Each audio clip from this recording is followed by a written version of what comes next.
Cadê? Pronto, estamos gravando. Estão vendo a minha tela aí?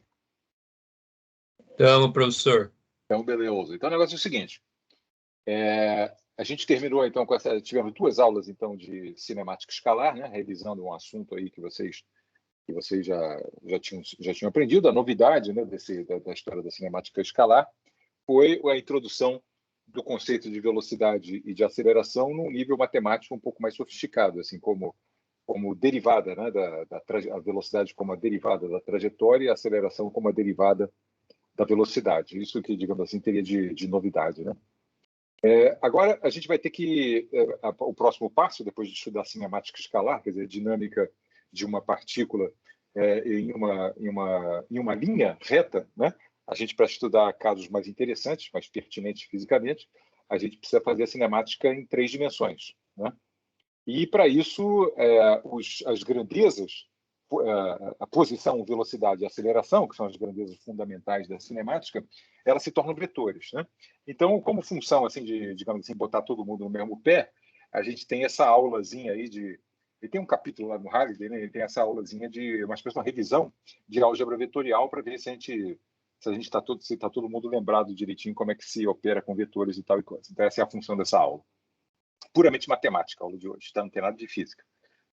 Então, lembrando desse slide aqui da primeira aula, o que é preciso para associar um número a uma posição? Essa foi a pergunta que começou o curso de cinemática escalar, né? Eu disse que a gente ia fazer uma descrição matemática, é isso que a física faz, uma descrição matemática do movimento. O primeiro passo é você associar, no caso de um movimento desses carros aqui que andam numa estrada reta, associar um número à posição deles. Aí o que era preciso era estabelecer uma origem e um sentido. Você estabelece aqui, por exemplo, um sentido positivo para a direita e uma origem a partir da qual as posições são referidas, né? Então, esse carro tem com a posição, o carro da esquerda está na posição menos 8 metros e esse outro da direita mais 10 metros, eu sei exatamente onde eles estão, né? Uma vez que eu tenho escolhido a origem e o sentido. Mas em 2 dimensões, por exemplo, imagina que eu queria localizar alguém aí em Curitiba, você informar um único número não adianta nada. Eu tô 800, a minha origem, né? A origem vai ser inevitável. Está aqui, no passeio público, né? Essa vai ser a minha origem, beleza. E onde é que você está? Estou tentando encontrar um de vocês. Estou 800 metros do passeio público. Porra, não serve para nada, né? Eu posso estar em qualquer lugar aqui, você pode estar em qualquer lugar desse círculo que está aqui, né? Em 3 dimensões, seria a informação da distância à origem produziria uma esfera, né? Uma superfície esférica, né? E, obviamente, isso não é suficiente para saber onde é que você está, né? Em 2 ou 3 dimensões, um único número real não basta, entende? Essa é a razão pela qual a gente tem que trabalhar para localizar uma partícula em relação a uma origem em 2 ou 3 dimensões. Ele precisa especificar a distância da origem, no caso aí desse exemplo 800 metros, mas uma direção, entende? O objeto matemático que contém essas 2 propriedades, a propriedade de um número, que é o tamanho do vetor, né? E a direção é exatamente isso. Bom, enfim, é o vetor, né? O vetor contém essas duas informações. Ele é uma seta, né? Em 2 dimensões, é uma seta no plano ou uma seta no espaço tridimensional. O tamanho da seta é a distância, que a gente usa como distância, né? E para onde a seta está apontando é a direção, né? Então, a notação para esse objeto matemático, ele é assim, né? Eu botando uma setinha lá em cima, ou como eu vou fazer aqui, simplesmente indicando o símbolo da grandeza em negrito, tá? Isso aí é o que denota um vetor. Do ponto de vista do que é um vetor, ele é um objeto matemático inteiro com todas as propriedades de uma seta. Ele é essencialmente uma seta. Por exemplo, essa seta azul aí representa um vetor. Setas têm tamanho e direção, que é o que a gente está concluindo que é necessário para especificar a posição. Então, é isso que a gente vai usar, né? Como vetor. Vetor vai ser sinônimo de seta, entendeu? Ele começa a descrição dessa forma. Esse aqui seria um vetor, né? Um vetor azul. Esse aqui seria um vetor vermelho. Esse vetor azul aqui tem um tamanho maior, diferente do vetor vermelho, e eles 2 apontam em direções diferentes, né? Mas essas 2 setas aqui são o mesmo objeto matemático, é o mesmo vetor. Aonde o vetor está pregado no plano é irrelevante. Tá? As 2 únicas propriedades são o tamanho e a direção. E essas 2 setas têm exatamente o mesmo tamanho e a mesma direção. Então, são o mesmo vetor, entende? Aonde o vetor está desenhado na página não produz um vetor diferente. Tá? Então, esse que é o negócio. O vetor só tem tamanho e direção. Ok? Aqui, esses 2 vetores aqui, na verdade, é o mesmo vetor. Né? Então, tá bom. Então, agora fica claro aqui, por exemplo, se você me especificar aqui, ó, a origem é essa que está aqui, né? Se você me disser, ó, eu estou ali a 800 metros, mas nessa direção aqui, sei lá, isso aqui seria noroeste ali, né? Aí eu sei que você está ali perto do estádio do Coxa, lá em algum lugar, né? Entendeu? Você especificando a direção e o sentido, aí eu sei exatamente, você está na ponta daquele vetor. Em relação a uma origem, percebe que o estabelecimento da origem continua sendo chave, né? Se você dissesse, ó, eu estou 800 metros a noroeste, eu não sei se é 800 a noroeste de que ponto, né? A gente tem que dizer, não, a origem é o passeio público, entende? Esse é que é o negócio. Então, é assim que posições em 2 e 3 dimensões são especificadas, através de vetores e com referência a uma origem pré-estabelecida, que nem em uma dimensão. A história da origem é a mesma, né? A necessidade da origem é a mesma em 1 e 2 ou 3 dimensões. Né? Agora, tem que lembrar que a gente vai precisar saber operar com esses objetos, né? com vetores. A soma de vetores é de início, como eles são, digamos assim, idênticos para todos os efeitos a setas, a definição da soma é feita geometricamente. Está aqui, 2 vetores, como é que se soma? 2 vetores.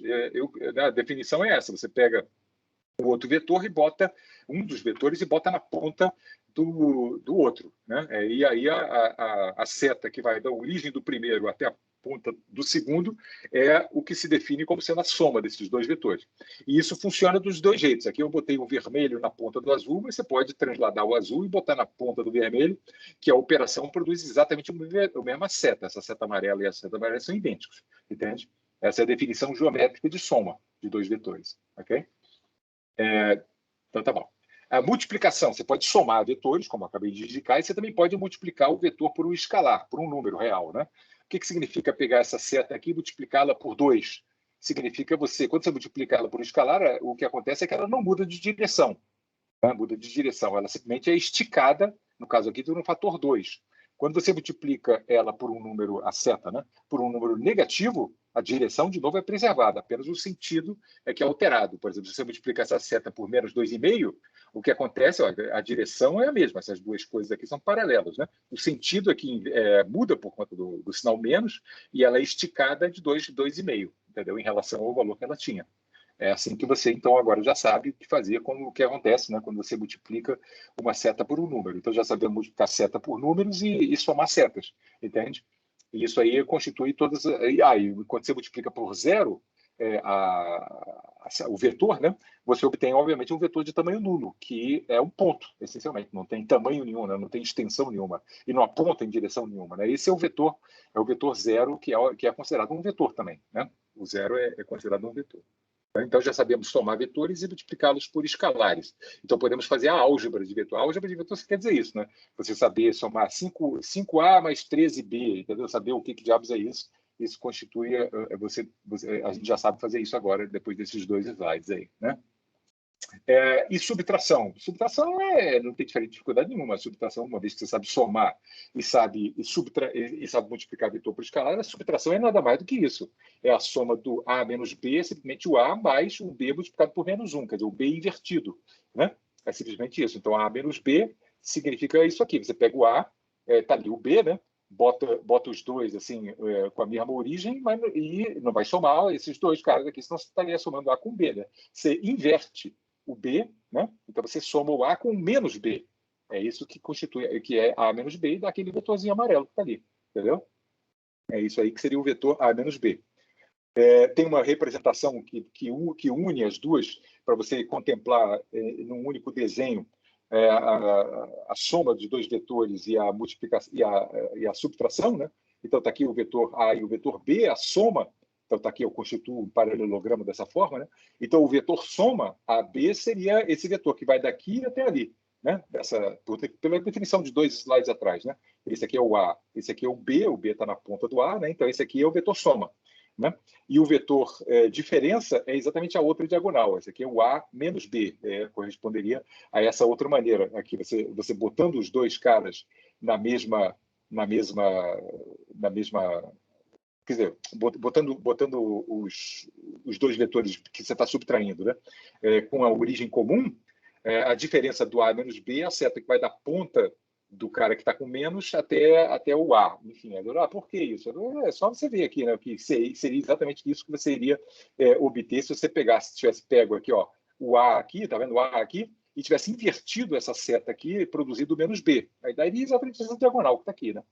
É isso aí. Então, o vetor A mais B é essa diagonal e o vetor A menos B é essa diagonal que está aqui. Bom, isso aí é tudo geométrico, né? Essas maneiras geométricas que, na prática, ninguém usa essas coisas, né? Que a gente já vai aprender o conceito de coordenadas de vetores, aí, na prática, você faz todas essas operações algébricas com vetores sem desenhar seta em papel nenhum, né? Isso aí é só a definição original, né? Da qual vai se extrair a regra de soma de vetores a partir das componentes, que é o que a gente vai ver em seguida. Primeiro, antes de falar das componentes do vetor, que permite você fazer o que se chama de álgebra vetorial, né? Fazer operação com vetores somando números apenas, esses números sendo as componentes dos vetores, você para associar números a setas, você precisa desse conceito que se chama versores base, né? São vetores em termos dos quais você escreve qualquer outro vetor. Isso que é o que se chama uma base. São versores, são vetores de tamanho 1, é por isso que é um nome diferente, né? Versor tem tamanho 1, vetor tem um tamanho qualquer. Então, vetores de tamanho 1 usados para exprimir os demais vetores. É isso que é um versor base, né? Em duas dimensões, aqui né, você teria, por exemplo, você que escolhe que versores você quer. Né? Normalmente, em 99,9% dos casos, você escolhe esses dois versores mutuamente ortogonais por razões práticas que vão ficar claras mais adiante. Mas está aqui, assim, em termos desses dois caras aqui, você quer exprimir esse vetor A. Né? Tem uma maneira única de fazer isso. Né? Esse vetor A se escreve de uma maneira única como 1,5i, está vendo que essa seta que está aqui é essa seta original aqui multiplicada por 1,5, né? Ela é esticadinha um pouquinho mais. E aí e essa outra seta aqui, que é a outra parcela, que somada à primeira vai produzir o vetor A, é esse J aqui, esse vetor base multiplicado por 2. Então você anda 1,2 na direção do versor I e 2 na direção do J, e você realmente produz o A. Né? Qualquer versor tem uma Professor, expressão única. Oi, diga. os valores sempre são os mesmos? É sempre esses valores? Como assim? São sempre, dependendo do vetor, cada vetor tem o seu, né? No caso dessa seta azul específica, ele tem isso aqui. Eu acho que o que você queria perguntar é o seguinte: os componentes são únicas? Dada uma seta qualquer, ela vai ter duas componentes, né? Mas elas são, de fato, para uma dada base, elas são únicas. Não tem ambiguidade nenhuma, né, nesse caso Ok, aqui. correto, era isso Entendeu?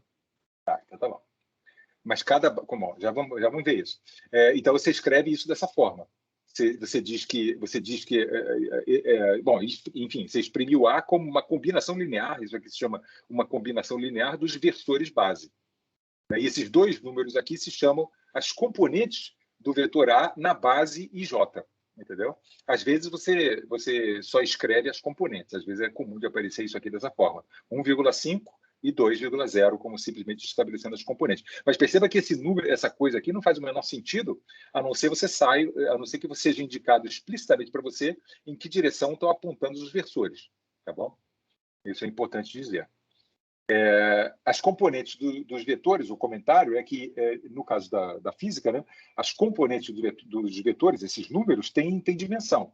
Então, as componentes do vetor posição têm dimensão de metros, são expressas em metros.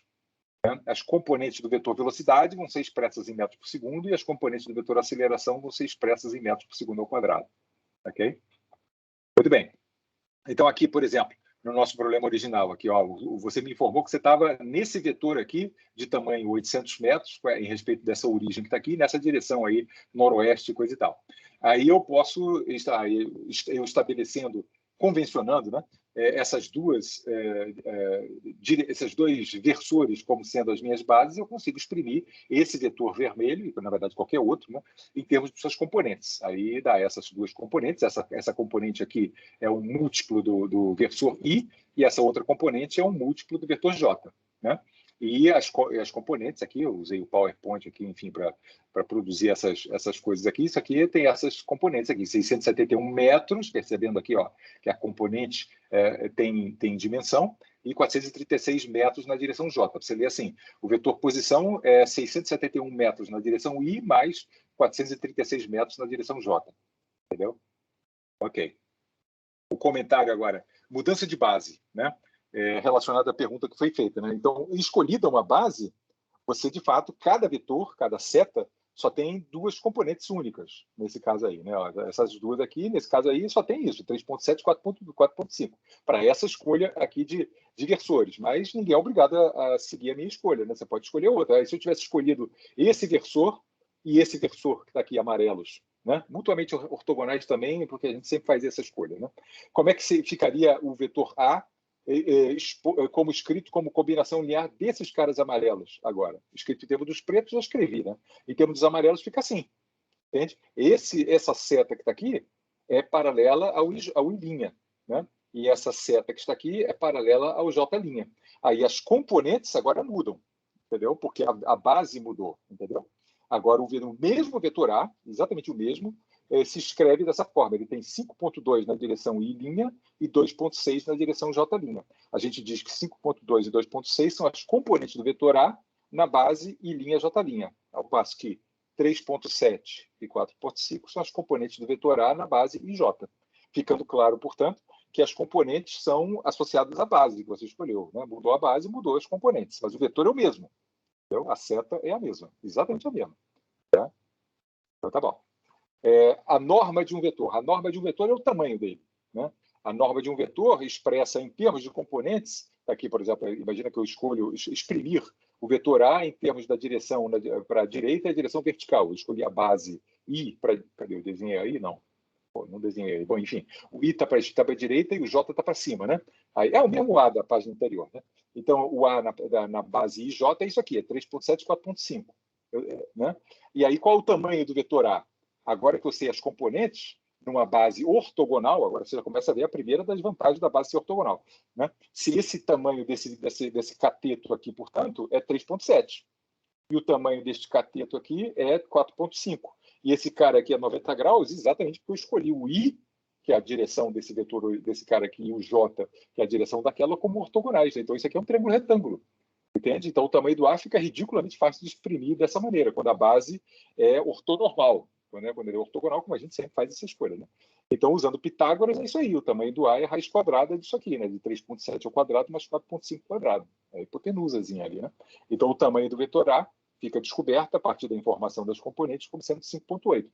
E se eu tivesse escolhido as outras duas componentes na outra base, as componentes mudam, né? Conforme a gente viu. É 5.2 e 2.6. Mas como o I' e o J' também são mutuamente ortogonais, esse triângulo aqui amarelo também é ortogonal. Esse aqui é 90 graus também. Né? Então, o mesmo tamanho do A pode ser escrito também como o Pitágoras agora do triângulo amarelo. Entendeu? Então, do mesmo jeito, o tamanho do ponto A pode ser expresso dessa forma. Né? 5.2 ao quadrado e 2.6 ao quadrado. E, obviamente, dá o mesmo número. Está aqui, né? As componentes mudam, mas se as duas bases são ortogonais, então o tamanho não pode mudar, né? O tamanho, na verdade, mesmo que as bases não fossem ortogonais, o tamanho não podia mudar, né? Porque o tamanho da seta azul não pode mudar conforme eu escolho escrevê-lo, né? Escrever o vetor usando bases diversas, né? Não é, né? Entendeu? O tamanho tinha que ser o mesmo, né? Essa aqui é o comentário aqui. E aqui fica claro como é que se calcula, né? Qualquer base ortogonal você calcula usando simplesmente Pitágoras. É isso, nada mais do que isso. Agora, em 3 dimensões. 3 dimensões é igual, não muda nada. Então, suponha que eu queira localizar aí um ponto aí nessa esquina e coisa e tal, né? Aí eu escolho uma origem aqui no bueiro, aqui, né? Mas, minha origem está aqui no bueiro. Eu vou escrever aí os meus vetores a partir desse bueiro. Beleza. E quais são as direções que você escolhe? Cara, você tem que dizer, então I é ao longo dessa rua aqui, J é ao longo dessa outra rua aqui, cá para cima. Tudo mutuamente ortogonal, como a gente sempre faz, né? Então, beleza. Então, agora eu quero saber qual escreve esse vetor aqui, que vai desse paralelepípedo ali até a maçaneta daquela janela que está ali. Escreva esse vetor aqui usando essa base que está aqui. Não tem dificuldade nenhuma, é só você fazer isso aqui. Agora você tem que fazer uma soma de esse vetor aqui, ó, tá ao longo da direção I, né? Aí você tem que ver qual o tamanho desse vetor amarelo aqui, que está aqui, né? Esse vetor aqui está ao longo do J, né? E aí depois você sobe, assim, né? E aí é só ver, o tamanho do amarelo vai ser a componente do vetor azul na direção I. O tamanho dessa coisa que está aqui vai ser a componente do vetor amarelo, não, a componente do vetor azul na direção J.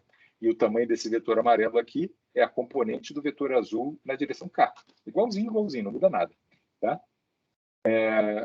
a norma de um vetor em 3D se escreve de uma maneira muito, muito parecida com um caso em duas dimensões, que é uma espécie de um Pitágoras generalizado. Está aqui, ó, a minha base aqui, ó, IJK, e eu quero exprimir o tamanho desse vetor azul em termos das componentes dele. Né? Então, está aqui as três componentes, que eu acabei de fazer no desenho anterior. Né? Essa componente aqui é a componente do vetor na direção J, esse bicho aqui é o pedaço do vetor azul na direção I, esse pedaço aqui é o pedaço do vetor na direção K, entende? Você tem que dar Pitágoras duas vezes, acaba sendo uma espécie de generalização do Pitágoras. Né? As componentes do vetor A, suponha, sejam essas aqui, 2,5, então é o tamanho dessa seta aqui, né? Tá vendo? Essa aqui é a seta ao longo do I, né? 3,6J indica que esse tamanho dessa seta amarela aqui eu descobri que é 3,6. E o tamanho dessa seta vertical aqui eu descobri que é 5,2. Está aí, as três componentes do vetor A, na base IJK escolhida. Né? Qual é o tamanho do vetor A em termos desses três números? Observe aqui a operação. Primeiro considere esse bichinho aqui, ó, esse cara que está aqui. Né? Como o J e o I são mutuamente ortogonais, isso aqui é um triângulo retângulo. Né? Essa coisa aqui é um triângulo retângulo, então essa hipotenusazinha aqui é isso aqui, é raiz quadrada de 2,5 quadrado mais 3,6 ao quadrado. Né? Por quê? Porque isso aqui é 3,6, isso aqui é 2,5, são os dois catetos, a hipotenusa é isso. Né? Mas isso não é o tamanho do vetor azul, isso é o tamanho dessa coisinha tracejada que está aqui. O tamanho do vetor azul é obtido agora. Olha só, isso aqui eu acabei de descobrir que é 4,4, né? Esse tamanho aqui olha esse triângulo retângulo aqui, tá vendo aqui? Esse aqui é um triângulo retângulo. Por que é um triângulo retângulo? Porque essa linha tracejada vermelha mora no plano IJ, no plano horizontal. E esse vetor aqui é um vetor vertical. Né? Então, esse ângulo que está aqui, ó, tá vendo esse ângulozinho aqui? Ó, é 90 graus. Entende? Então, isso aqui é um retângulo também, ó, um triângulo retângulo. Tá vendo aqui? Ó, cateto. Aqui qual o tamanho desse cateto aqui? É a componente K, é 5,2, tá vendo? Qual o tamanho desse cateto aqui? Acabei de calcular, é 4,4. E qual é a hipotenusa? É exatamente o que eu quero, entendeu? Aí o tamanho do vetor A é isso. É o quadrado desse número aqui, né? Que, portanto, seria 4,4 ao quadrado, mas como você vê que o 4,4 é essa raiz quadrada, o quadrado do 4,4 é 2,5 ao quadrado mais 3,6 ao quadrado, né? Então, está aqui escrito, essa coisa que está aqui, né, é o quadrado desse cateto tracejado que está aqui. E o 5,2 ao quadrado é o outro. Então, você vê que é isso. Aí, por isso que eu digo que é Pitágoras generalizado, né? Porque, ao invés de somar as duas componentes ao quadrado, você soma todas as três componentes ao quadrado. É isso. É assim que você calcula a norma de um vetor numa situação tridimensional. Tá? É isso. O tamanho do vetor azul aí é a raiz quadrada dessa coisa que está aí. Tá? Acontece que você pode obter várias outras coisas, não é só o tamanho do vetor que as componentes revelam. Né? Se eu perguntasse para você aí qual é o ângulo que esse vetor aí de componentes 2,5, 3,6 e 5,2 faz com a vertical? Né? Como é que eu posso descobrir isso aí? De novo, aqui, tá, essa coisa aqui eu já tinha comentado, né? Isso aqui é 90 graus, isso aqui é um triângulo retângulo. Né? Esse triângulo aqui é idêntico, na verdade, a esse outro que eu estava comentando aqui. Né? Esse é o mesmo triângulo. Né? É aquele ângulo θ que está ali. Qual é o cosseno desse ângulo θ que está aqui? Você sabe, por quê? Que esse cateto aqui, quanto que vale? É a componente K do vetor, né? Você percebe isso? Que esse cara que está aqui é idêntico a essa seta amarela que está aqui, 5,2, né? 5,2, esse bichinho aqui, ó. 5,2. E esse tamanho aqui, por exemplo, né? Você podia usar o outro cateto também, mas enfim, eu quis usar cosseno para determinar o ângulo. Né? Esse cara que está aqui é o que eu acabei de descobrir que é 6,8. Né? Então, o cosseno desse misterioso ângulo aí é 5,2, 6,8. Aí você descobriu que o ângulo é isso aí, é 40 graus. Né? Não sabia disso, mas você sabe. Mostrando que as componentes revelam não apenas o tamanho, mas várias outras propriedades geométricas. Né? Como ângulos que o vetor faz com certas direções e tal coisa, você pode extrair usando, como você vê aqui, simplesmente trigonometria. Né? E atentando aqui para o desenho, aqui, onde é que está triângulo retângulo, o que é cosseno, o que é seno e tal coisa. Né? Mas eu não usei nada em todas as respostas aqui, ó, só usei as componentes, tá vendo? Componentes, todos os componentes aqui, isso aqui é tudo componente, entendeu? Tá? E esse outro ângulo aqui, φ, qual é o ângulo que esse vetor aqui faz com, enfim, essa sombra do vetor aqui? Percebe que essa linha tracejada seria a sombra, se houvesse uma iluminação vertical para baixo, é a sombra do vetor azul no plano horizontal, né? Eu queria saber esse ângulo que está aqui, né? Entre essa sombra e a direção I, por exemplo, né? Isso aqui é 90 graus, conforme a gente já comentou, e esse ângulo que está aqui, né, como essa linha aqui é paralela a essa linha, esse ângulo que está aqui é esse ângulo aqui dentro desse triângulo retângulo, né? É o mesmo aqui, tá vendo? Paralelo, paralelo, e esse cara que está aqui é uma coisa que corta duas paralelas, né? Esses dois ângulos aqui são iguais, né? Então, esse ângulo aqui pode ser dt, porque eu sei tudo sobre esse triângulozinho aqui, né? Sei tudo. Esse cateto aqui é a componente j do vetor. Tá lá, 3,6. Esse bichinho aqui é a componente i do vetor, que já foi informado, é 2,5. E esse tracejado aqui, eu usei Pitágoras, é 4,4. Pronto, posso resolver em qualquer ângulo que eu quiser. Esse ângulo aqui, o cosseno dele é 2,5. Aqui, ó, 2,5 é esse aqui, né? 2,5. E esse tracejado aqui é 4,4. É isso, essa coisa aí. O ângulo é 55 graus, tá? Consegue com as componentes, de novo, só usando componentes, você consegue descobrir todas essas coisas aí. Ok, então tá bom. Mas tem maneiras um pouquinho mais fáceis de proceder. Bom, enfim, agora não. Antes eu ia falar que eu achava que agora vinha produto escalar, mas ainda não.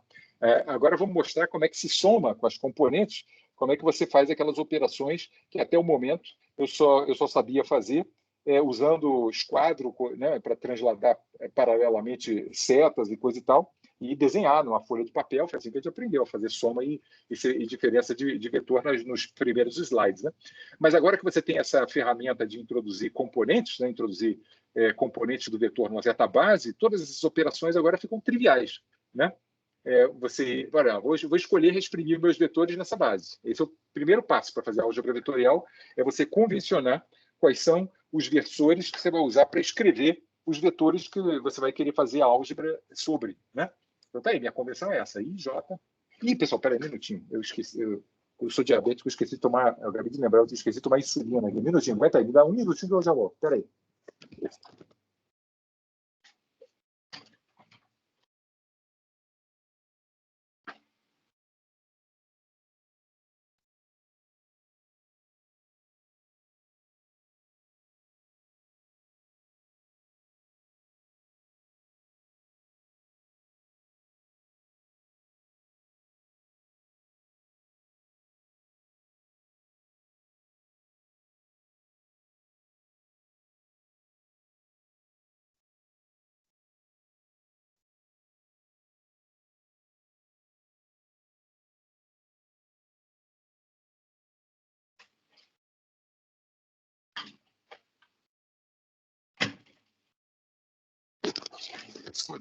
Desculpe, que vacilo, que eu fui jantar, eu já não tomo antes, mas eu esqueci, eu ia fazer depois, esqueci. Bom, então, agora a gente tem esses versores aí, I, J, com os quais exprimir os vetores AB, né? Então, suponha lá que o vetor A tem uma certa componente AX e AY na direção, na base IJ, né? Tem dois números aí, sei lá quais são. E o vetor B tem suas componentes, isso aqui se chamam componentes, né? BX e BY, né? Aí o que você acha que é a soma do AB? É trivial, isso aqui é bem trivial. É só esse cara aqui somado com esse cara que está aqui é AX mais BX, né? E o AY mais BY. É simplesmente isso. Você estabeleceu as componentes, obviamente, né, na base IJ do vetor soma, simplesmente somando as componentes, né? Não tem que fazer transferidor, tem que desenhar a seta, não tem que fazer nada, né? É só uma operação puramente algébrica, isso que se chama álgebra vetorial, né? A coisa fica muito mais simples dessa forma, introduzindo o vetor base. E a subtração também, não tem que lembrar nada dessas coisas aqui de diagonal e tal, nada, é simplesmente isso, é AX menos BX e AY menos BY, né? Simplesmente isso, tá? Ok, então tá bom. Agora um probleminha aí para praticar esse tipo de coisa aí. Então, um carro executa isso é tirado, sei lá do quê, de onde, do livro, eu já não nem lembro mais. Um carro executa 2 deslocamentos, né? 5 quilômetros na direção leste, seguido de 2 quilômetros na direção noroeste. Qual é a distância final do ponto de partida? Então, observe, é um deslocamento em 2 dimensões, né? Então, os 2 deslocamentos são 2 vetores, né? Como são dois deslocamentos sucessivos, ele vai treinar aí para você saber somar vetor e aí calcular o tamanho do vetor. É isso que ele está testando aí, né? Então, está aqui as direções leste, oeste, norte, sul, né? E está aqui o primeiro deslocamento, segundo ele informou, era não sei quantos, 5 quilômetros, né? Na direção leste, então o tamanho desse vetor vermelho é 5 quilômetros, e o outro na direção noroeste, né? Nordeste, desculpe. Nordeste é nessa direção aqui, é 45 graus, né, da horizontal, 45 graus do leste, né? Então, e esse vetor amarelo é menorzinho, porque é 2 km, né? E o tamanho dessa seta vermelha é 5 km, o tamanho dessa seta amarela é 2 km. Isso é a tradução em termos de vetores do que foi dito ali no enunciado. O que ele está querendo calcular é o tamanho desse vetor soma, do tamanho do vetor D, né? E a gente vai usar isso que eu acabei de aprender aí. Eu vou introduzir versores base e exprimir os dois vetores, os dois vetores que estão sendo somados, né? Escrever o D1 e o D2 em termos dessa coisa que está aqui, e aí somar, né? E aí calcular o tamanho do vetor resultante usando Pitágoras, né? Só a raiz quadrada do quadrado das componentes, simples assim. Então, como é que o D1 se escreve em termos desses vetores aqui? Dessa forma, é 5, eu vou omitir aqui o quilômetro, tá? Todos os números aqui tinha que ter unidade de quilômetro. Então, o D1 é isso, é 5 na direção I, né? É simplesmente isso. Tá vendo? Na direção I. A direção I é na direção leste aí. Então é 5, tá vendo? Ele é 5 na direção I. E o vetor D2? O vetor D2 tem componentes. Tem uma componente positiva na direção I e uma componente positiva na direção J, né? E ele se escreve dessa forma. O tamanho dele é 2, né? O tamanho dele é 2, então a componente, aqui, ó, a componentezinha. Deixa eu rabiscar aqui, minha caneta está aqui. Aqui, essa componentezinha aqui, ó. Essa componentezinha. Essa componentezinha aqui. Essa componentezinha aqui do negócio é, obviamente, 2 cosseno de 45. Por isso eu escrevi isso aqui, 2 cosseno de 45 na direção I. E na direção vertical é 2 seno de 45, que é a mesma coisa que cosseno de 45, né? Na direção J. Está aí, tá? As componentes todas dos vetores I e J, somar é trivial, é isso. Né? 5 com esse aqui na direção I e esse bicho sozinho na direção J, entendeu? E o tamanho do vetor D, está aqui calculado, né? Calculei essas coisas aí, é 6,41 quilômetros. E 1,41 km. O que são esses dois números aqui? Esse 6,41 km é a componente da direção leste do vetor resultante. É essa distância que está aqui, ó, daqui até aqui, assim, né? Essa distância aqui, que eu calculei que é 6,41. E esse tamanhozinho aqui, que é o 1,41. Né? É isso aí. Tá, e qual é o tamanho do vetor D? Como o I e o J são mutuamente ortogonais, eu já aprendi lá 3 slides atrás, que é isso, né? A raiz quadrada disso aqui é o quadrado, mais isso aqui é o quadrado, que é isso aqui, 6,57 km. Então, no final do deslocamento, você está a 6,57 km da origem. Esse é o uso mais assim, direto aí de álgebra vetorial. Né? Só para indicar que a escolha, chamar a atenção de que a escolha da base é a escolha do freguês, você que escolhe, né? A resposta desse problema aqui, obviamente, é única, porque o tamanho do vetor de deslocamento é o tamanho de uma seta. O tamanho da seta não pode variar conforme a escolha da base. Mas, só para provar isso, digamos assim, que você resolveu escolher uma base diferente, né? Cada aluno escolhe a base que achar mais conveniente, né? Essa aqui é mais natural, digamos assim, né? Mas, sei lá, também pode ser pensar em usar um versor na direção noroeste, outro no nordeste e outro na direção noroeste. Né? E aí, como é que ficam? O problema fica assim, esse é o problema original, né? Tem que exprimir o D1 e o D2 nessa base agora, entendeu? Essa aqui é a jogada. Então tá aí. Olha a componente do D1, tá vendo aqui? O D1, essa é a componente dele na direção I', né? Positiva, portanto, né? Porque essa seta que está aqui está apontando na mesma direção do I', né? E essa é a componente do vetor D1 na direção J'. Percebe que o sentido dessa componente aqui é oposto ao J', então indicando que a componente J' dele é negativo. Né? Esse ângulo é 45 graus. Né? Como é que eu sei que esse ângulo é 45 graus? Porque o D1 eu sei que aponta na direção leste, né? E o leste está a 45 graus do nordeste. Né? Então, isso aqui é 45 graus. Isso aqui é 90 graus, porque os dois versores aí são ortogonais. Né? Então, isso aqui é um triângulo retângulo isósceles, né? Então, as componentes aqui ficam fáceis de obter aqui, né? É só pegar o tamanho da hipotenusa, né? Que é 5 km do enunciado, né? E projetar aqui, né? Cosseno de 45 e seno de 45 está aqui. Bom, enfim, essa é 5 cosseno de 45 é a componente I' do vetor D1 e menos 5 seno de 45 é a componente do vetor vermelho na direção J'. Né? E esse 2 é a componente do vetor D2, que é estritamente na direção nordeste, né? Porque ele aponta na direção nordeste, né? Então, ele fica 2 simplesmente na direção I'. Pronto, aí acabou. As componentes do vetor D na nova base são esses dois números aqui. Sempre acontece isso, né? Quando você muda a base, as componentes mudam. Agora tem uma componente, inclusive, negativa, né? 5,54 e menos 3,54. Antes era, sei lá, que outros números que a gente obteve aí, né? Mas o tamanho do vetor não muda. O tamanho do vetor é o tamanho da seta, né? Isso aí não pode mudar porque eu escolhi outra base, né? Se você fazer a raiz quadrada disso ao quadrado mais isso ao quadrado, você vai ver que dá exatamente o mesmo 6,57 que a gente encontrou com a outra escolha de base, tá bom? Essa que é a história aqui. Uma Professor, ilustraçãozinha. Diga. volta. Onde que surgiu esse mais 2 aí?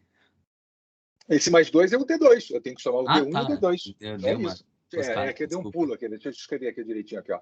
O D1 ele é 5 cosseno de 45 na direção e linha, mais 5 seno de 45 na direção J'. E o D2, tá vendo? D2 aqui, ó, é na direção nordeste, então na direção e linha, né?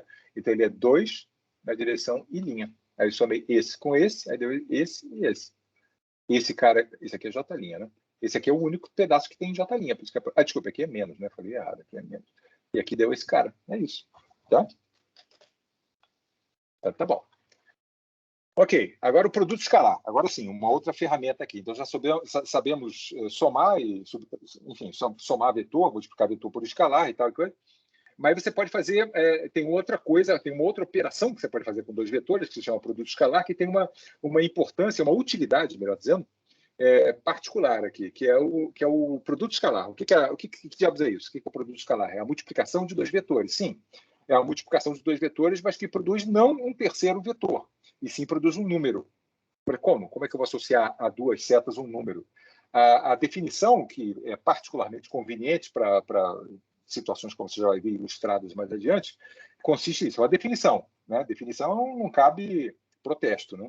O único protesto de uma definição é sobre a utilidade dela, né? Mas definição é definição. O produto escalar é efetuado dessa forma. Eu quero calcular o produto escalar de A com B, aí você primeiro obtém o ângulo entre A e o B, você botando os dois com origem comum, né? Você define um ângulo aqui entre os dois. E você define o produto escalar do A e o B como sendo o tamanho do A, o tamanho do B, duas coisas completamente bem definidas, e o cosseno do ângulo. Né? A única coisa que você pode dizer assim, eu protestar, porra, mas espera aí, que ângulo? É esse ângulo aqui? Por que você pegou o ângulo só porque ele é menor? Por que você não considerou o outro ângulo que está aqui? Aí, no caso desse negócio aqui, não faz a menor diferença, porque o cosseno de θ e cosseno de 360 menos θ é exatamente o mesmo cosseno, né? É exatamente o mesmo número. Então, não há ambiguidade nenhuma sobre esse ângulo ser o ângulo entre esses dois vetores ser o menor ou o maior, tanto faz. Né? O cosseno vai ser o mesmo. Tá? Então, não há ambiguidade nenhuma nesse contexto aí. É isso. Isso que é o produto escalar. Como você percebe, é um número real. Né? O tamanho do A e o tamanho do B, e o cosseno. Como você pode ver, o produto escalar pode ser positivo ou negativo, porque o cosseno de um ângulo não é estritamente positivo. Né? Então, é um número real, mas pode ser tanto positivo quanto negativo. E o fato dele depender do ângulo, dessa forma que está aqui, é o que é útil, porque pelo sinal do produto escalar de dois vetores, você já antecipa de cara qual é o tipo de ângulo que é entre os dois vetores. Perceba que o produto escalar é simétrico, né? Tanto faz AB ou BA, não faz a menor diferença, né? Porque o tamanho do A, o tamanho do B e o cosseno entre eles independe de quem eu estou considerando o primeiro ou o segundo vetor nesse par de vetores. Né? O produto escalar é comutativo, que se chama. Né? Não faz diferença. Essa definição proposta não diferencia um vetor do outro. Entendeu? Ela não muda de sinal, enfim, não muda nada. O produto escalar você pode escrever de qualquer maneira que de acordo com essa definição, dá o mesmo resultado. Então, a utilidade principal é essa. Pelo sinal do número real que você obtém, você já antecipa isso. Se ele for positivo, se ele der positivo, é porque o ângulo entre o A e o B ali é agudo, o ângulo menorzinho ali, né? Se der zero, é o sinal de que os dois caras são ortogonais. Isso aqui é extremamente útil. Muitas vezes você não sabe, esses dois vetores aí são ortogonais ou não são? Aí você calcula o produto escalar usando as componentes, que é a maneira mais fácil de proceder, que você já vai ver como é que se faz isso daqui a um slide, e porra, deu zero. Aí você já sabe que as duas setas, mesmo sem ter desenhado as duas setas no plano ou no espaço, você já sabe que elas são ortogonais, entendeu? Aí, porra, deu negativo. O que quer dizer isso? Quer dizer que esse ângulo que está aqui, entre o A e o B, é obtuso, entende? É maior do que 90 graus, entende? Essa que é a utilidade principal do produto escalar, é depreender, a partir de um cálculo do A e do B, que não faz uso do ângulo, que você já vai aprender no próximo slide como é que se faz isso, é através do uso das componentes do vetor, você depreende propriedades geométricas do arranjo das duas setas, que sem precisar desenhá-las no espaço, entende? Essa é a grande utilidade. Tá, então, agora sim a versão algébrica, que é como de fato se faz, né?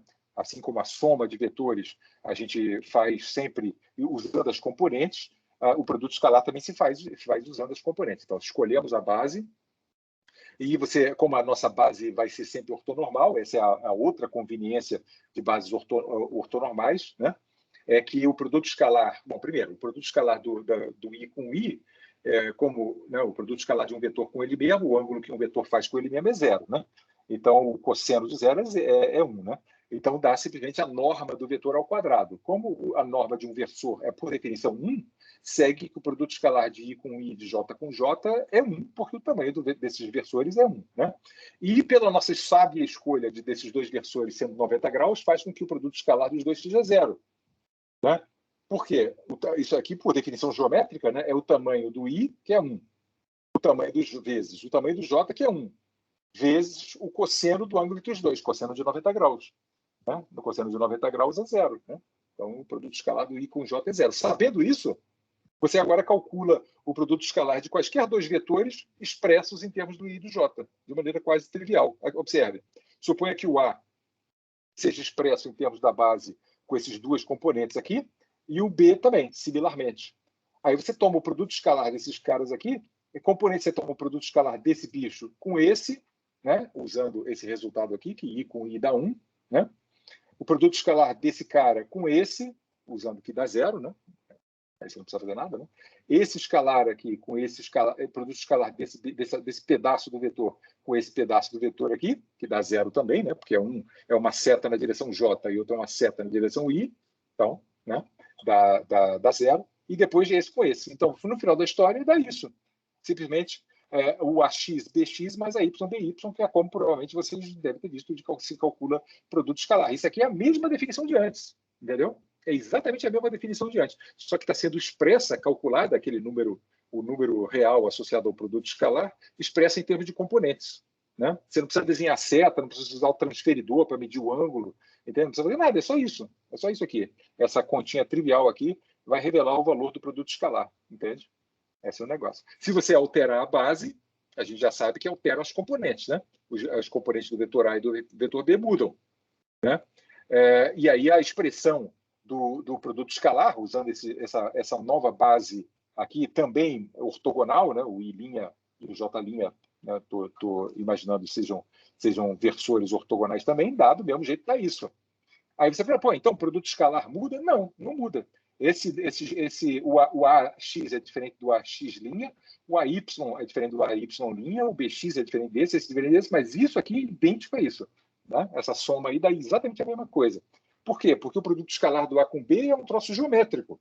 Depende do tamanho do A e do tamanho do B e do ângulo entre eles. E você escrever os vetores que você está tomando o produto escalar com uma base ou outra, não vai mudar esse. É que nem o tamanho do vetor. O tamanho do vetor não muda conforme você muda de base. Né? Os números aqui mudam, o AX e o BX, tudo isso aqui muda, os 4 números são diferentes. Mas essa soma é idêntica a essa. Dá exatamente o mesmo número. E dá esse número aqui, exprime esse número aqui, entendeu?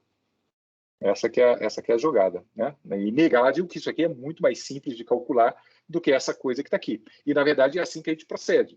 A gente calcula o produto escalar de vetores invariavelmente dessa maneira, e aí usa esse número que está aqui para depreender quem é o ângulo entre os vetores, entendeu? Que é algo que eu só conseguiria fazer se eu tivesse efetivamente desenhado os vetores no plano, como setinha, usando esquadro, transferidor, aquelas coisas, né? Entendeu? Essa é a enorme vantagem de você, enfim, usar componentes, mais uma, né? De você usar componentes para os vetores. Quer ver, por exemplo, aqui um exemplo, um problema não trivial. Aqui um cubo de arestas L, né? Essa diagonal aqui é a diagonal da base, né? Você consegue ver que isso aí é um cubo, né? Isso aqui é a diagonal da base, e isso aqui é a diagonal principal do cubo, né? Que vai dessa aresta do cubo até aquela oposta que está aqui, né? Qual é o ângulo entre esses dois vetores aqui? É uma pergunta não trivial. Né? E vou mostrar como é que você faz isso usando álgebra vetorial trivialmente. Né? É só exprimir os vetores A e B usando uma base ortogonal e fazer isso aí que eu acabei de indicar, e calcular o produto escalar do A e do B usando essa álgebrazinha aí que a gente acabou usando isso aqui, né? Usando essa coisa que está aqui, né? E aí usar esse resultado para depreender quem é esse ângulo aqui. Esse aqui é o truque. Então vamos calcular o ângulo entre o A e o B, tá bom? Entre a diagonal da base e o diagonal principal do cubo. Então tá aqui, ó, esse ângulo que eu quero saber. Tá bom. Tá aqui a minha escolha sábia aqui de versores, né? Ao longo das arestas do referido cubo, né? E aí como é que ficam os vetores? Ficam triviais de escrever, né? O vetor A, aqui, observe aqui, ó, essa componente aqui, ó, na direção I, tá vendo? Essa componente aqui na direção J, tá vendo? E essa direção aqui na direção K. As três componentes são iguais a L. É LI mais LJ mais LK, que é a diagonal principal. E o vetor B é só LI, olha só, essa coisa aqui é LI, né? Esse B, né? E esse cara que está aqui é LJ, é só isso aqui, é LI mais LJ, que é o B. Tá aí, é isso aqui. São os dois vetores que eu quero calcular o ângulo entre eles, né? O produto escalar é trivial, uma vez que você exprime os vetores em componentes, o produto escalar é isso, né? É esse número vezes esse, que é L2, mais esse número vezes esse, que é outro L2, e esse número vezes zero, né? Que é zero, que é seria outro componente. É 2 vezes L2. Calculei o produto escalar. Acontece que isso aí é, por definição, né? A norma do vetor A também é trivial de calcular usando as componentes, né? Você lembra, é só usar o Pitágoras generalizado, né? É raiz quadrada, lembra disso aqui, né? Essa coisa que apareceu aí é isso aqui que a gente tinha aprendido, né? Isso aqui é a raiz quadrada de L2 mais L2 mais L2. Daí que vem essa coisa que está aí. Esse é o tamanho do vetor A, né? É outra sopa aí que você ganha quando você tem o troço em componentes. O tamanho do vetor B, similarmente, é L2, raiz quadrada de L2 mais L2, que é a raiz de 2L, né? Então, eu já tenho a norma do A, norma do B, e eu só falta descobrir o cosseno, né? Dessa forma que está aqui, né? A raiz quadrada de L3, que é a norma do A, raiz quadrada de L2, não, raiz quadrada de L, o que eu falei, né? Raiz quadrada de 3 vezes L, que é o tamanho do A, raiz quadrada de 2 vezes L é o tamanho do B, vezes o cosseno θ é igual ao produto escalar que eu calculei como sendo 2L2, entendeu? Tá aí, descobri o cosseno. Né? Descobriu o cosseno sem usar transferidor. É essa coisa que está aí. O L2 aqui em cima cancela com o L2, dá 2 sobre raiz de 6. Né? 2 sobre raiz de 6 é o cosseno do ângulo que eu estou querendo saber. Aí eu vou lá e descubro que é 35,26. É um problema bem não trivial esse ângulo aqui. Não é nem 30 graus, nem 45, nem coisa nenhuma. É esse troço aí. Tá bom? Obtido usando o produto, calculando, né? O produto escalar algebricamente, quer dizer, em termos das componentes, e as normas dos vetores também, do mesmo jeito, entendeu?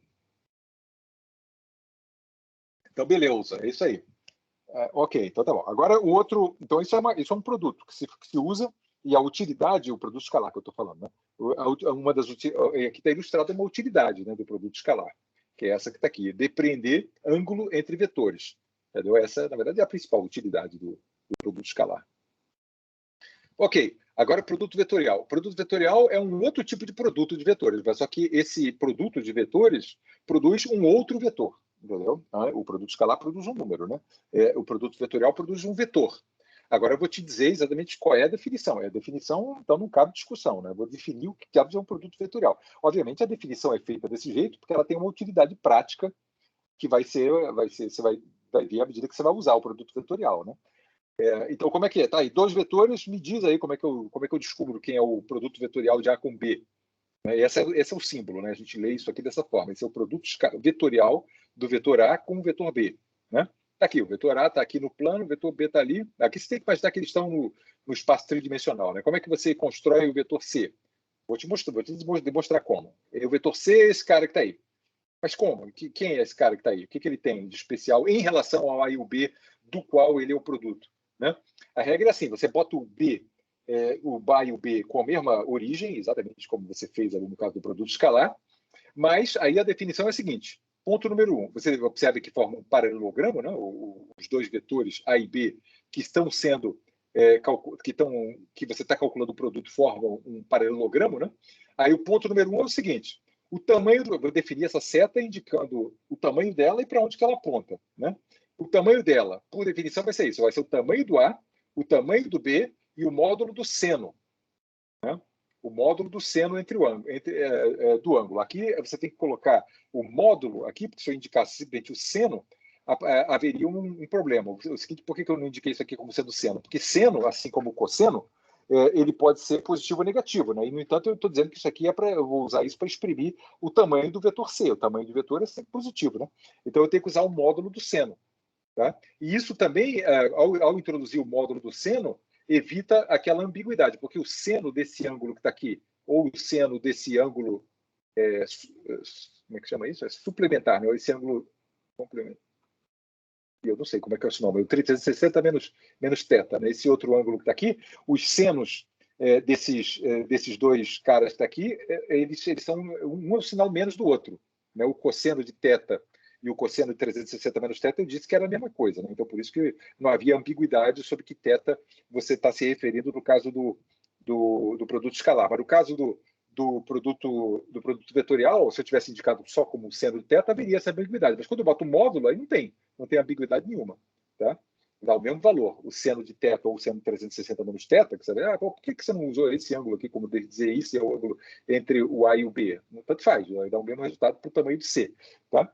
Isso aí é o tamanho do C. Enfim, é isso. Tá? E uma regra é assim, é muito bem definida, não há dúvida nenhuma, dado dois vetores, qual vai ser o tamanho do vetor C, produto vetorial do A com B. Vai ser isso aqui. Ok? E para onde aponta? É a próxima pergunta. Né? O vetor não é definido só pelo tamanho. Para onde ele aponta? A direção, primeiro. O vetor C é ortogonal ao plano definido por AB. A esse paralelogramo, portanto. Né? Tá lá, ortogonal. Né? Aí a próxima dúvida é, o tamanho dele eu já sei. Agora, esse vetor, ele aponta para lá ou para baixo? Essa que é a próxima dúvida, né? Olha lá, tá vendo? O vetor C é ortogonal tanto ao B quanto ao A, tá? Porque ele é ortogonal ao plano definido pelo A e o B. Então, ele é ortogonal aos dois. É isso que eu quis indicar com esse desenho aqui, que o vetor C é ortogonal tanto ao B quanto ao A. Tá? Ele, em uma única frase, ele é ortogonal ao plano definido pelo A e o B. Mas ainda há uma dúvida. Eu já sei o tamanho do C e a direção na qual ele aponta. Só para definir o sentido. Ele é para cima ou para baixo desse plano?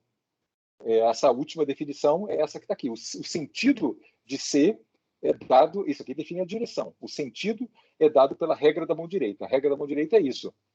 Você descobre em que direção o vetor, produto vetorial aponta, fazendo assim, bota o indicador, com a mão direita, né? Você bota o indicador na direção do primeiro vetor, o dedo médio na direção do segundo, e aí o polegar vai apontar no sentido, né? O sentido na qual o vetor C aponta. Né? Perceba que os dois dedos aqui vão estar, no certo sentido, aqui definindo o plano aqui o plano dos dois caras aqui. Né? E havia uma ambiguidade aqui se o C era para lá ou o C era para cá. Né? Então, agora você sabe que isso aqui está definindo, né? O polegar. Então, é esse cara que está aqui. Essa é a direção do C. Tá? Bota o dedão, o indicador na direção do primeiro, o médio na direção do segundo, e o polegar vai te dizer exatamente em que direção, não, sentido, né? Às vezes eu confundo direção com sentido. Em que sentido, na direção ortogonal ao plano definido por AB, o C efetivamente aponta. Tá? Essa que se chama da regra da mão direita. Então, pronto, aqui ó, o tamanho do C, a direção e o sentido. Então, está completamente definido, geometricamente, mas está completamente definido o vetor C. Né? Obviamente, não é assim que ninguém faz isso. Né? A gente usa componentes para calcular essa coisa que está aqui. Bom, primeiro praticando aqui essa história da regra da mão direita, para vocês. Aqui, o A e o B. Né? Tá aí. Em que direção vai apontar o C? Aí não tem como fazer isso aqui. Né? Em aula eu posso mostrar minha mão, né? Mas aqui fica meio difícil. Aqui, né? Na verdade, eu podia ligar aqui a câmera. Né? Não sei se vai ajudar. Eu acho que a imagem vai ficar invertida, vai ficar melhor não fazer, não. Melhor fazer um cursor aqui. Está aqui o A e o B, né? O C, imagina mentalmente aí você, né? Você bota o indicador aqui na direção do A, o dedo médio na direção do B, para onde está apontando o C, né? O plano, o C está apontando para cá. Tá? Tá ali o A, e agora suponha que o B estivesse para cá, né? Para onde vai estar apontando o C? Né? Tá ali o plano definido, né? Eu sei que o C vai ser ortogonal, esse plano, né? Agora, mentalmente, bota o indicador na direção do A, o médio na direção do B, e você vê que o C está apontando para cá. Né? Percebeu? O C ortogonal aos dois, né? Enfim, é isso aí. O A está ali, o B está aqui. Quando os dois vetores são colineares, O vetor C, para onde que ele aponta? Aí você vê, porra, mas aí eu não sei, né? O cara não define um plano. Você não sabe porque, nesse caso aí, quando você tem dois vetores colineares, o seno do ângulo entre eles é seno de zero, que é zero, né? Então, o vetor, na verdade, é zero, entende? Quando você toma o produto vetorial de dois caras colineares, o produto vetorial é zero. Né? Esse é o indicador aqui, é um indicador muito, muito bom aqui, simples, né? Embora calcular produto vetorial é bem mais troncho, do que, como você já vai ver, como a gente vai fazer daqui a pouco, do que calcular produto escalar. Né? Produto escalar é coisa sei lá, muito rápido mesmo. Né? O produto vetorial é um pouquinho mais enrolado. Mas esse indicador aqui é um indicador muito, muito, muito direto dos dois vetores terem a mesma direção. Tanto faz os dois apontarem na mesma direção ou assim, que o troço dá zero. Né? O versor dá zero. Por quê? Porque aqui o seno de 180, assim como o seno de zero, é zero. Né? Então, dois vetores colineares têm produto vetorial nulo. Então, produto vetorial nulo é um indicador de colinearidade, ao passo que produto escalar nulo é indicador de ortogonalidade. Né? São dois indicadores que se usa às vezes, né? Enfim, para depender. Bom, então agora distinguindo aqui a diferença do produto escalar e do produto vetorial. Primeiro, o produto escalar é um número real. O produto vetorial é um vetor. Né? O produto escalar ele é comutativo, tanto faz A interno B ou B interno A, ou A escalar B e B escalar A. Né? Se usa produto escalar ou produto interno, são sinônimos, essas duas coisas. Ele é comutativo. O produto vetorial não é. Se você fizer A vetor B, o C aponta numa certa direção. Se você fizer B vetor A, o C vai apontar na direção oposta. Né?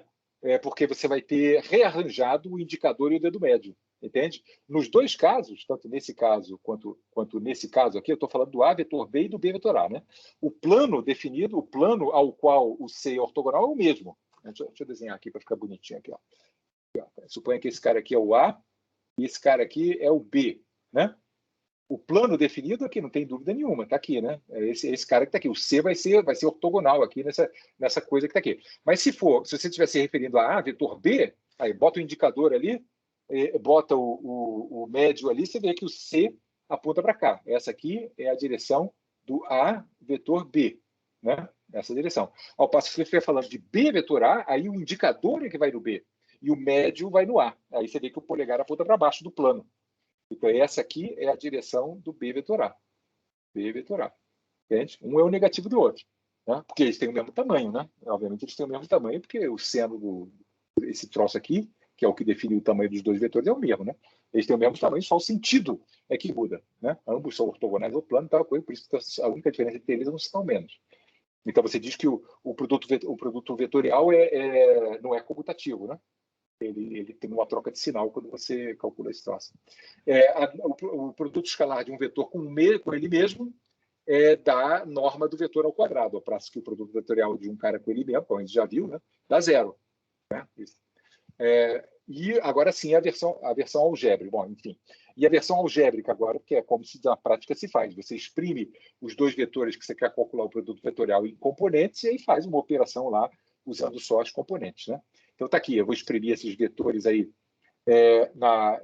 nessa base IJK, e invariavelmente o produto vetorial é usado num contexto tridimensional. Tá? Num contexto de vetores bidimensionais, geralmente não se usa produto vetorial por conta do fato de que produto vetorial a razão pela qual não se introduz produto vetorial quando você está falando de vetores em duas dimensões é que o produto vetorial de dois vetores no plano é fora do plano. Né? Então, você vai estar introduzindo um vetor que não pertence ao conjunto que você está tratando, né? Que são vetores no plano. Então, é por essa razão que o produto vetorial, invariavelmente, só aparece em situações tridimensionais. Né? Então, está aqui, o vetores base IJK, eu vou escrever o A e o B em componentes, sei lá quais são os três números que você vai obter, então esses aí. Né? E aí, agora, o truque. Né? O truque é você montar aqui uma tabelinha dos produtos vetoriais dessa turma que está aqui, né? Se você souber os produtos vetoriais só desses três bichinhos aqui, você vai saber calcular o produto vetorial de qualquer vetor expresso em termos deles. Então, vamos lá. Primeira coisa aqui, o produto vetorial de I com J. Né? Quanto que dá? Por que dá igual a K? Como é que eu sei que dá igual a K? Olha só, I e J. Né? I e J. Qual vai ser o tamanho do vetor resultante? Esse cara tem tamanho 1. Esse cara tem tamanho 1. o seno de 90 é 1. Né? Então, o vetor resultante vai ter tamanho 1. Vai ser ortogonal ao plano IJ. Né? Opa, então tá. Ou é o K ou é o menos K. Não tem jeito, né? É o cara que tem tamanho 1 e que é ortogonal ao plano IJ. Por que é o tamanho? Quem é que revela que é o K, não é o menos K? É a regra da mão direita. Bota o indicador na direção do I, bota o médio na direção do J, você vê que ele aponta que é o K, entendeu? O J com o K, aqui de novo, aqui, ó, o produto vetorial do J com o K, é ortogonal ao plano definido pelo JK, então, e tem tamanho 1, pelo mesmo motivo. Então, ou ele é I ou ele é menos I. Né? Aí a regra da mão direita mostra que é o próprio I, entendeu? E a mesma coisa aqui, o K vetor I é da J. E essa estrutura que está aqui, você percebe que é uma coisa meio... Tem uma regra mnemônica, se você lembrar dessa coisa que está aqui. Isso aqui é o, digamos assim, é fácil de memorizar, né? Mas você vê que as outras linhas aqui vêm fazendo essa turma aqui andar em rodinha, assim, ó. Se o J pula para cá, ele aparece aqui, né? O K pula para cá e o I vai lá para trás. Você faz o que se chama permutação cíclica. Né? O J vem para cá, o K vem para cá e o I vai lá para trás e você obtém essa próxima linha. Depois o K vem para cá, o I vem para cá e o J vai para lá e você obtém toda a lista. Entendeu? Mas na prática, isso aqui se obtém fazendo isso que eu acabei de indicar, né? Botando a regra da mão direita para funcionar. Tá. E o produto vetorial, por exemplo, do I com I, eu já sei que dá 0, né? O produto vetorial do J com J e do K com K dá 0. Então, sabendo isso, eu consigo calcular o produto vetorial de qualquer pedacinho aqui desse conjunto de 3 fulanos aqui e 3 fulanos aqui. É só isso que eu preciso. Né? Se aparecer, porventura, o produto vetorial... aqui tem I vetor J da K. Mas e se aparecer J vetor I? Vai aparecer, eu quiser, né? Vai aparecer um J vetor I, mas, porra, a gente acabou de ver, né, que o produto vetorial é anticomutativo. Se o produto vetorial de I com J dá K, do J com I dá menos K, entendeu? É simples assim. Isso aqui é tudo, só basta saber isso aqui. E saber que quando você inverte 2 vetores no produto vetorial, você troca o sinal, que você já sabe tudo. Tá? Então, pronto. Tá ali o cálculo, está aqui a nossa tabelinha, né? E está aqui o que eu estou querendo calcular e faço a operação chuveirinho aqui, né? Calculo o produto vetorial desse fulano aqui com esse, dá 0. Esse bicho aqui, né? Esse bicho aqui com esse cara que está aqui, aí eu vejo, o que é o I com J? Vem aqui na dá K, entendeu? Então vai aparecer aqui, ó, AX, BY, K, entendeu? Aí esse cara que está aqui com esse cara que está aqui, ó, eu vou precisar do I vetor K. Aí você vem aqui na sua tabelinha e não tem. Tem sim, está aqui, ó. K vetoria J, então I vetor K é menos J. Então vai aparecer menos AX, tá vendo ali? O AX com BZ na direção J, entendeu? Aí vai fazendo isso. 3 dos caras vai dar positivo e 3 vai dar negativo, vai dar isso aqui, entendeu? Essa coisa que está aqui. É só fazer a conta aí, você vai ver que é isso, tá? Vai dar essa coisa. Aí, aí você vai ver assim, é por isso que o produto vetorial é mais troncho do que produto escalar, né? Compara com a expressãozinha limpinha lá que a gente obteve no produto escalar, né? A x bx mais a y by mais c, né? A z bz é muito mais simples do que essa coisa aí, né? Mas, enfim, tem uma regra mnemônica para você lembrar disso, que é essa regra aqui do determinante. Você monta uma matriz Frankenstein aqui, onde no andar de cima aparecem versores, né? E dos 2 andares de baixo aparecem as componentes. Né? É Frankenstein porque não tem número aqui na primeira entrada, entra versor. Né? Essa é uma maneira prática de lembrar dessa expressão. E calculo determinante, como se isso aí fosse tudo um número. Né? Aí, matriz 3x3 tem essa maneira aqui de calcular determinante. Você repete as 2 linhas aqui embaixo, ó, repetir a primeira linha, repetir a segunda, e calcula essas 3 diagonais para a direita aqui, e contabilizo essas 3 diagonais, que vão dar vetores, perceba? Vai dar vetores, contabilizo elas com sinal positivo. Dá isso aqui, ó. AYBZ, tá vendo aqui, ó? AYBZ na direção I. Dá essa componente aqui. Aqui dá AXBY na direção K, tá ali. PX, aqui tá coisa. E as 3 diagonais para cá entram contabilizadas com sinal menos. Tá aqui, é isso. E aí pronto, você vê que são exatamente os números que aparecem aqui, ó. Quer ver? Ó? AYBZI, tá ali, ó. AYBZI, tá vendo? Olha, a outra componente I apareceu aqui, ó. Menos a ZBY, tá ali, ó. Menos a ZBY. Tá? Todo mundo tá aí. Tá? Essa é a regrinha mnemônica de calcular, para você lembrar aí dessa expressão. É assim que na prática se faz. Né? Vamos fazer um exemplo. Tá aqui, esses 2 vetores aí. Tá? Vamos calcular o produto vetorial usando as componentes. Tá aqui, a regrinha é essa, né? I, J, K, as 3 componentes do... Eu estou calculando A vetor B, né? Por isso que no segundo andar aqui dessa matriz entra 3, menos 4 e 0, né? Porque não tem componente K, né? 3, menos 4 e 0. E aqui no andar de baixo entra as 3 componentes do B. Menos 2 e não tem componente J, né? Por isso que eu botei um 0 ali, e 3. Pronto, aí é só calcular o determinante desse troço, né? Que dá isso aqui. Só fazer a continha ali, né? E dá dessa coisa. Tá aí, você descobriu o vetor C, né?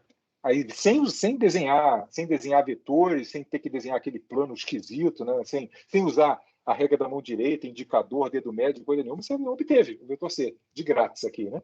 Quer ver como esse vetor C aqui tem aquelas propriedades que a gente definiu? Em particular, será que esse vetor C é realmente ortogonal aos dois? Né? Sei lá, batendo o olho aqui, eu não sei se esse vetor aqui é ortogonal, mas ele tem que ser, né? Ele tem que ser. Mas a gente tem agora uma ferramenta. Que ferramenta é a melhor ferramenta para determinar a ortogonalidade? É calcular o produto escalar, né? Vamos calcular o produto escalar do A com C, tem que dar 0, né? Porque os dois caras aí supostamente tem que ser ortogonais. Está aqui, o produto escalar do A com C é 3, está vendo ali? Componente I aqui, menos 12, está vendo? 3 menos 12. Menos 4, está vendo ali? Menos 9. Menos 4, menos 9. 0, né, que é a componente K, vezes menos 8. Daí, soma essa troça daqui dá 0. Beleza, eles são realmente ortogonais. O vetor proposto, né, o suposto produto vetorial de A com B, realmente é ortogonal ao A. E o mesmo tipo de conta aqui mostra que o produto escalar dele com B é 0 e, portanto, ele também é ortogonal ao B. Tá? Que ele obedece, que ele é, portanto, ortogonal aos dois. Né?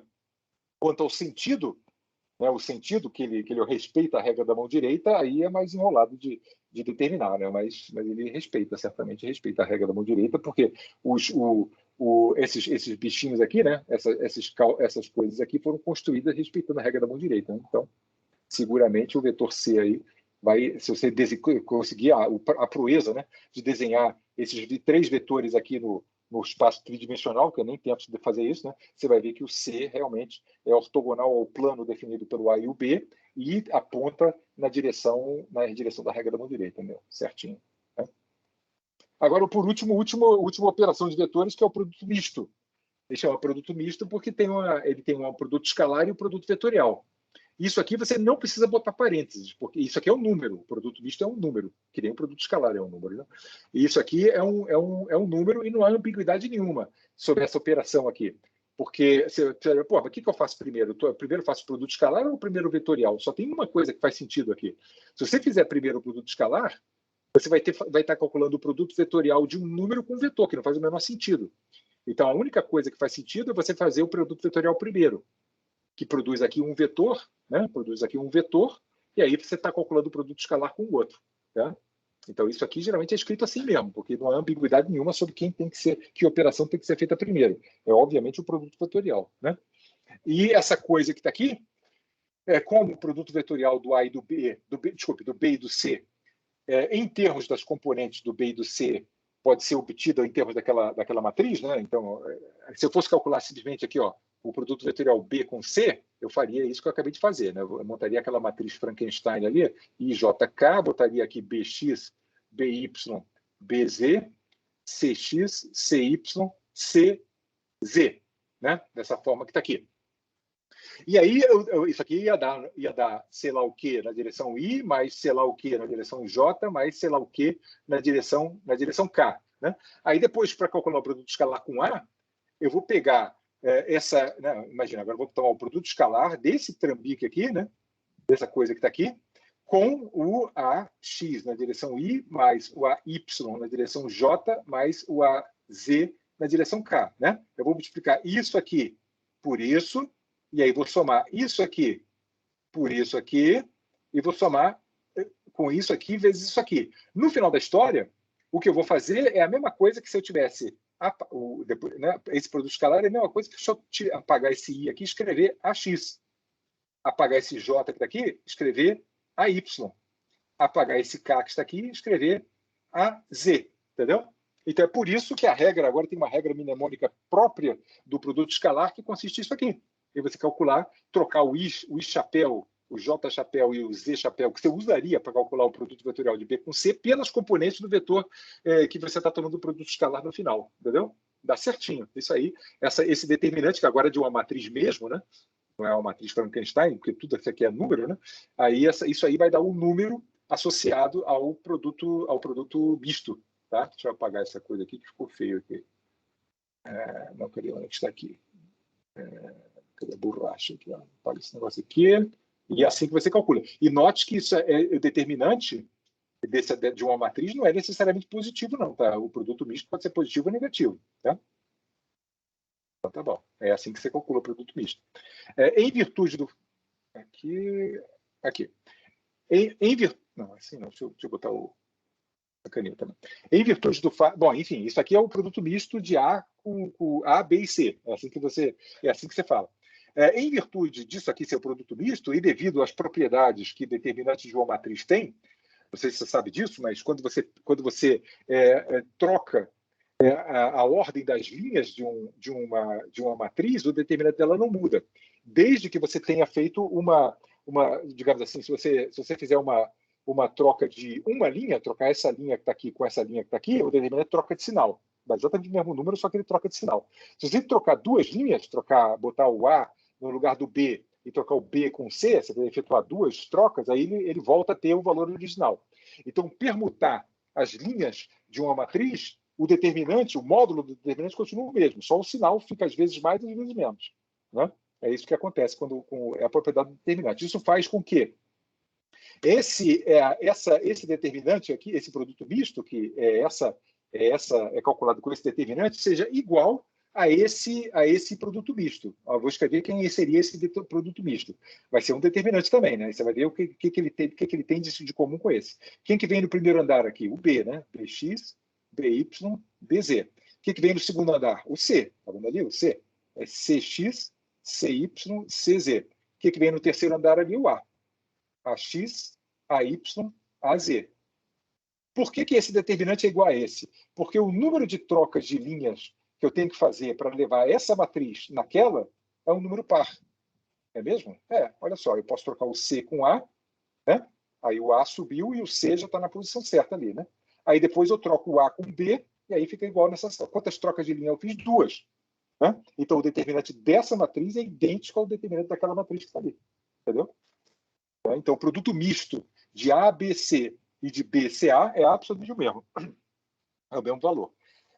Mas, por exemplo, o produto misto de ACB troca o sinal, entendeu? Tá? Mas assim não troca o sinal. E o outro, você movendo o C para a direita e mandando o B para o lado de lá, também não muda o sinal, não muda nada. Né? É só escrever o determinante associado a esse bicho que está aqui, você vai ver que é o mesmo que esse cara que está aqui, só que com uma permutação também de número par de linhas, não de número ímpar de linhas. Tá? É isso. Então, isso aqui que você diz que é uma permutação cíclica. Né? Semelhante àquilo que a gente acabou de falar sobre permutação cíclica. Né? Por que isso se chama permutação cíclica? Porque o A foi para o final da fila, o B avançou uma e o C avançou uma e o B avançou uma. Né? O A foi lá para trás e ficou B e C. Né? Aqui também o C veio para o primeiro andar, para a primeira posição, o A foi para o segundo e o B foi para o último lugar. Né? Você fez uma permutação cíclica. Então, permutação cíclica num produto misto não altera o valor dele. Qualquer outra coisa que não seja uma permutação cíclica, como, por exemplo, isso aqui, né? Cadê a caneta? Aqui. Isso aqui, né? A, produto escalar C, vetor B, aí troca o sinal. Isso aqui é igual a menos essa coisa que está aqui, né?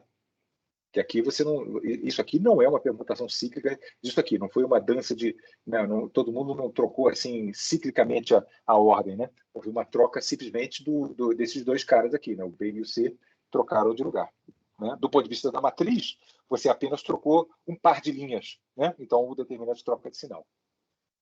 Nessas trocas aqui, o determinante houve um número par de troca de linhas. E a interpretação geométrica do produto... E eu não comentei isso aí sobre o produto vetorial, hein? Vacilei. Deixa eu voltar aqui, né? Putz, eu vacilei feio aqui. O produto, desculpa, tenho que fazer isso aqui porque não é possível que eu não tenha comentado isso. Espera aí, regra da mão direita. Aqui a área do paralelogramo. Putz, desculpa, eu não comentei isso, né? Que a magnitude do vetor produto vetorial, a norma dele é numericamente igual à área do paralelogramo definido pelo A e B, tá? Então, isso aí é uma coisa. E tem um análogo desse aqui no caso do produto misto, que a magnitude do produto misto ele é o volume do sólido definido por A, B e C. Vou provar isso para vocês aqui. Ó. Tá aqui imagina que eu estou calculando o produto misto de A, B e C, nessa ordem, né? A, escalar. Bom, se vê que aqui é o módulo, né? Aí tanto faz a ordem que você faz, mas enfim. O A está aqui, o B está aqui, o C está aqui. A norma do produto misto A, B e C, independente da ordem que você faz. Às vezes, uns vão dar positivo, outros vão dar negativo, mas a norma disso vai ser o volume desse prisma aí. Por quê? Porque o produto, observe aqui, a área, o produto escalar que está sendo indicado aqui é de dois vetores. Que dois vetores? O C, que é esse cara que está aqui, né? E o A vetor B. Esse vetor A vetor B, ele é ortogonal, é esse cara que está indicado aqui, né? Ele é ortogonal ao plano AB, né? É ortogonal ao plano AB, nesse caso aqui ele está direitinho ali com a régua da mão direita, né? Mas o tamanho dessa seta que está aqui, conforme eu acabei de comentar, e eu tinha esquecido de comentar, ele é numericamente igual, o tamanho dessa seta vertical aí, ele é numericamente igual à área da base desse prisma aí, né? Dessa coisa aí. Né? É a área dessa coisa aqui, é o tamanho desse vetor C, ok? Bom, aí eu pergunto a você, qual é o volume desse prisma aí? Não é a base vezes C, porque isso aí é um prisma, não é um prisma vertical, né? Esse C aí faz um ângulo com a vertical. Então, para você calcular o volume desse troço aqui, você tem que pegar a área desse AB que está aqui, a área desse plano, aqui do plano base, e multiplicar pela projeção do C na vertical. Por isso aqui, né? A área desse troço aqui é essa coisa que está aqui, que é a magnitude do A vetor B, por essa coisa que está aqui. Mas isso é exatamente o que acaba acontecendo quando você toma o produto escalar desse bicho aqui com esse. Né? O produto escalar desse cara com esse é o tamanho do A vezes B, que é a área da base, o tamanho do C, cosseno do ângulo. O tamanho do C, cosseno do ângulo, é exatamente essa altura aqui que é a necessária para calcular o volume da base, o volume do sólido. Entendeu? É por isso que essa coisa aí revela exatamente o volume do sólido. E, bom, enfim, é isso. Né? Essa é a interpretação geométrica aí da norma. Tá? A norma do produto misto. Tá? E esse é o último slide aqui, versores ortogonais. Versores ortogonais podem ser destrógenos ou levógenos, mas a gente sempre... O que diabos é isso, né? Quando se fala de destrógeno, só cultura geral isso aqui, não vai ter nenhuma importância no que segue, né? Quando você tem esses três versores aqui, que é a escolha que eu fiz aí dessa forma, os três, você poderia, a princípio, escolher os três versores ortogonais, I, J, K, dessa forma que está aqui, ó. Escolhi o I, escolhi o J. Aí o terceiro vetor, eles são mutuamente ortogonais, por hipótese, né? Aí o terceiro versor teria a possibilidade de ele apontar para cima ou para baixo. Quando eu faço essa escolha aqui para cima, né, eu digo que eu fiz uma escolha de destrógeno. Destrógeno porque o produto vetorial desses caras aqui vai obedecer a regra da mão direita. E levógeno se eu tivesse escolhido o K nessa direção que está aqui. Né? Quando você escolhe essa ordem destrógena, que todo mundo faz, né? Absolutamente todo mundo faz essa escolha, né? Aí você obtém essa tabela, que foi a que a gente usou, né? Para produtos vetoriais. O I vetor J, usando a regra da mão direita, dá o K, o J vetor K dá o I, aquela tabelinha lá que a gente usou, né? Se eu tivesse escolhido o K nessa direção alternativa, que você teria obtido essa tabelinha, né? E isso aqui, aí as regras do produto vetorial, em termos daquela matriz, se alterariam e tal e coisa, né? Então, a gente nunca faz esse tipo de escolha, né? Os três versores que a gente escolhe sempre, mutuamente ortogonais em 3 dimensões, são sempre dessa forma aqui, de tal maneira que produzem esses produtos vetoriais que estão aqui. Tá? Isso aqui que é a base, chama destrógeno e levógeno. Nunca se faz isso aqui. Tá? Cultura geral só, né? Não se preocupe que todas as bases em 3 dimensões que vão ser propostas na sua vida vão ser sempre dessa forma aqui, de tal maneira que I vetor J dá o K para cima. Então, isso aqui é a última coisa para vocês fazerem aí, além da lista de exercício aí, né? Mostre que para quaisquer vetores A, B e C, isso aqui é verdade, tá? Isso aqui não é um produto misto, tá? Isso aqui é o produto vetorial de A com B com C. Aqui eu tenho que botar parênteses mesmo, né? Porque aqui eu tenho que dizer qual dos produtos vetoriais eu faço primeiro. Eu faço primeiro A ou B. A ou B, calculo o vetor e calculo o produto vetorial com C. Mostra que esse vetor, isso aqui é um vetor, né? A primeira coisa que tem que ficar claro é que isso não é um número, isso é um vetor, porque isso aqui é um vetor e o produto vetorial desse vetor com C é outro vetor, né? E minha tese é que esse vetor aqui pode ser expresso como esse número na direção B menos esse número na direção A, né? Tenta, usando componentes aí, mostrar isso aí, tá? Qualquer dificuldade aí me fala. Então é isso aí, essa é a lembrança aí de álgebra vetorial aí. Descartar. Estão comigo? Opa. Tranquilo? professor. Sim, professor. Sim, professor. Beleza. Professor. Diga, alguém tem uma dúvida aí? Fale. Eu não entendi direito por que o cosseno e o seno entram nos cálculos. Tipo, como que é definido que o seno faz parte dos cálculos? É definição. Você tinha que ter, é importante você entender que a definição do produto escalar é eu que escolho, né? O cara, né? É feita dessa forma. Ele